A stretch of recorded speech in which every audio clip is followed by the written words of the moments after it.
Is high DA the only reason to rank on Google? No, no. When you are a go to expert in your industry, Google will reward you with the top rankings.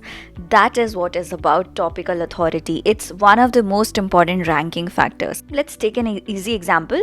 There are two websites. Website A talks about tech and website B talks about cars.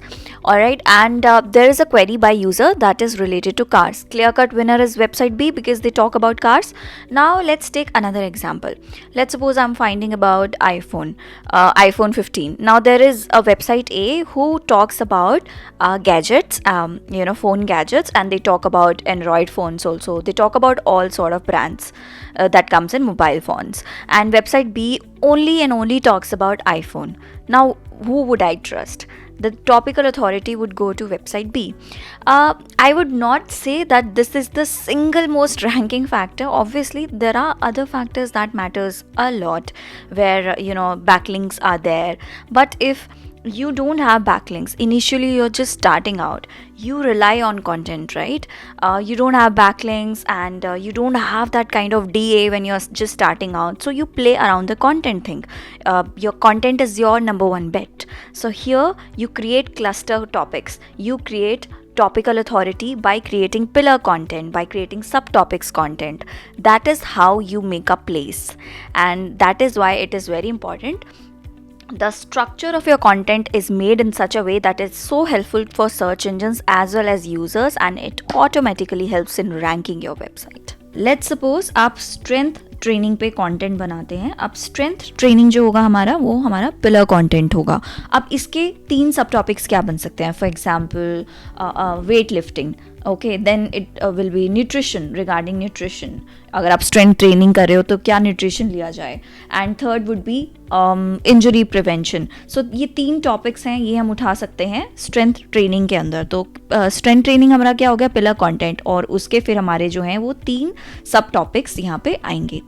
So topical authority को हम build कैसे करें? अगर हमें अपनी website की topical authority increase करनी है, हम वो चीज़ कैसे करें?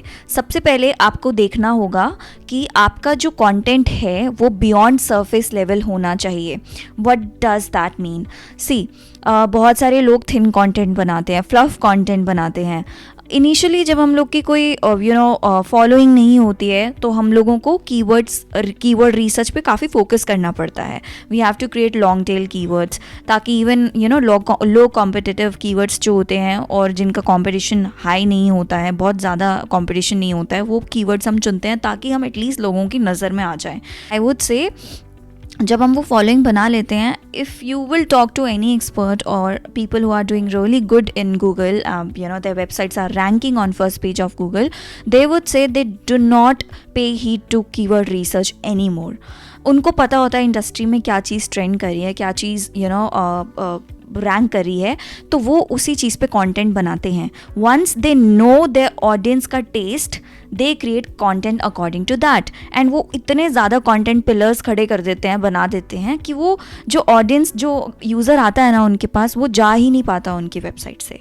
So that is the whole trick. So first of all, what you have to do is you have to create content that has in-depth knowledge. जैसे मैंने आपको बताया, एक पिलर कंटेंट उठाओ, उसके कितने सारे वर्जन्स बन सकते हैं उसी फील्ड के अंदर. तो आपको उससे अथॉरिटी बनेगी, that you will set yourself as an expert in that area. Second is different media formats. अब डिफरेंट मीडिया फॉर्मेट्स जैसे कि for example you can embed YouTube videos in your blog. What does that show? आप एक YouTube video भी बना रहे हो, आप उस पर स्क्रिप्ट भी बना रहे हो, उस पर PDF भी बना रहे हो, स्लाइड्स प्रेजेंटेशन प्रॉपर बना रहे हो. It shows that you have a lot of knowledge and you can आप रीपर्पस कर रहे हो अपने कॉन्टेंट को. That shows your expertise. So उससे भी टॉपिकल अथॉरिटी इंक्रीज होती है. Next is guest blogging. अब गेस्ट ब्लॉगिंग में क्या होता है? जैसे आपके एरिया में काफ़ी सारी वेबसाइट्स होंगी जिनकी डोमेन अथॉरिटी और डोमेन रैंकिंग्स काफ़ी अच्छी होंगी. आप उनकी वेबसाइट्स पे जाके ब्लॉग्स बना सकते हैं. Let me give you an example. जैसे A है, B है और C है. अब A, बी का फ्रेंड है, ए इज गूगल और गूगल बी का फ्रेंड है एंड सी भी बी का फ्रेंड है, तो अल्टीमेटली ए और सी का जो नेटवर्किंग है वो हो जाएगा. You are understanding. सो ऐसे ही अगर आप ऐसी वेबसाइट्स पे ब्लॉग लिखते हैं जिनकी अथॉरिटी काफ़ी हाई है, तो आपको भी वो लिंक चूज पास होगा अगर आपने वहाँ पे उनकी वेबसाइट्स पे गेस्ट ब्लॉग लिखा है. Next is personal branding. आपको आपकी पर्सनल ब्रांडिंग बहुत स्ट्रॉन्ग करनी है एंड आप कैसे कर पाओगे, आप कंटेंट डाइवर्सिफाई करोगे ना जब डिफरेंट चैनल्स पे, जैसे सोशल मीडिया पे आप करोगे, आप ब्लॉगिंग करोगे, वेबसाइट बना रहे हो जब, ठीक है, आप मीडियम पे जाके कर रहे हो, आप लिंक्डइन पे जाके कंटेंट बना रहे हो, ऐसा कोई प्लेटफॉर्म नहीं है जो अनटच्ड होगा, right? That means you're exploring all the platforms and you're very passionate about what you speak, what you do. And the last point is user generated content. आप बहुत सारा user generated content produce करिए. Reason being, आप जितना social proof दोगे ना, जितने testimonials दोगे, उतनी ही आपकी credibility बढ़ती जाएगी और वो भी topical authority आपकी increase करेगी. So the more authority you start building up, the more trust, the more expertise you start building in your industry, the more authoritative you become. You see, and your rankings also start improving, as you can see in the picture. I hope that was clear. We will cover up a lot of topics that comes under SEO, and this is just the beginning. So I hope you're liking the content, and if that is so, please make sure to subscribe. Thank you.